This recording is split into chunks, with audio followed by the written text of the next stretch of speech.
Are you ready to garden? We never stop planting. We've got a brand new type of basil. We're planting for pollinators and lots of seeds too. So Proven Winners has a brand new basil called Amazel basil that is resistant to basil downy mildew, something that has been a problem the last several seasons. And so I thought I'd give it a try. I love basil, but what's been happening since it's been so wet, it'll grow for a month and then it'll get the disease and I have to replant. So we're hoping this will go all season long. The other thing is it's very reluctant to set seed, and when it does, you can just pinch off the seeds and it'll keep doing its thing.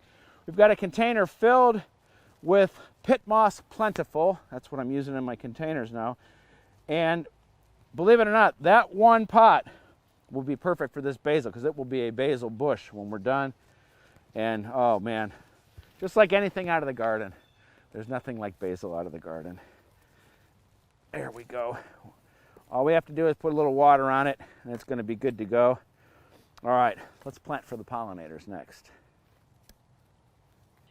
One of the important things we do as gardeners is plant for pollinators, all sorts of different flowers. I like to plant for the monarchs. This is butterfly weed. It's a type of milkweed and it's an easy type of milkweed to grow and find. And it's a perennial, comes back year after year, has beautiful orange flowers. Milkweed is the only host plant for monarch butterflies, and so it could be butterfly weed, swamp milkweed, common milkweed. As I said, it's easy to find, it's a perennial, it doesn't need anything from you, and all we're going to do is dig a little hole, put it in, you have these beautiful orange flowers, but it also attracts lots of other pollinators too. We want to help the pollinators out because they help us garden. Okay. And nice compost in there.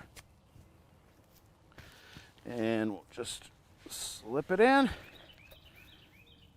and it's good to go. All right, let's get some seeds in the ground. Can't wait to see this bloom.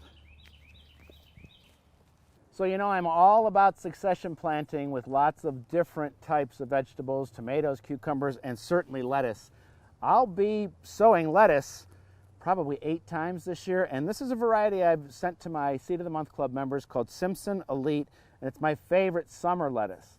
Spring lettuce loves cool weather and can go for 2-3 months until we get hot temperatures. And Simpson Elite is one of those types that will survive and thrive in warmer weather. And so it's easy to plant lettuce. I've got some good compost down here around these 2 leek plants that have been here all winter long. They overwintered. I got to remove this seed head. We'll probably do that next week along with the garlic.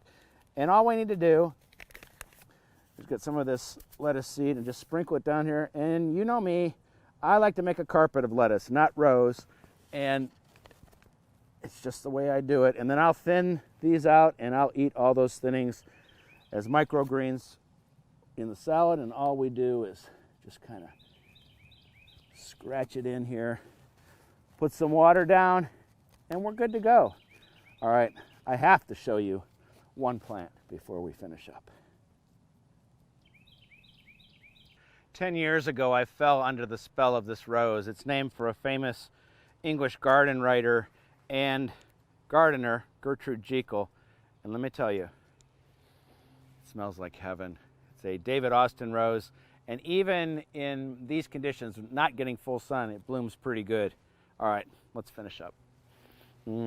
Be sure to log on to everybodygardens.com. We're having a lot of fun there. We want to see your garden.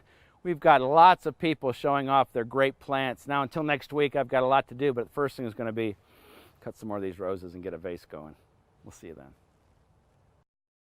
You know, you can make coffee out of this. What is it? Dandelion root. Ew. What did you just say? Nothing.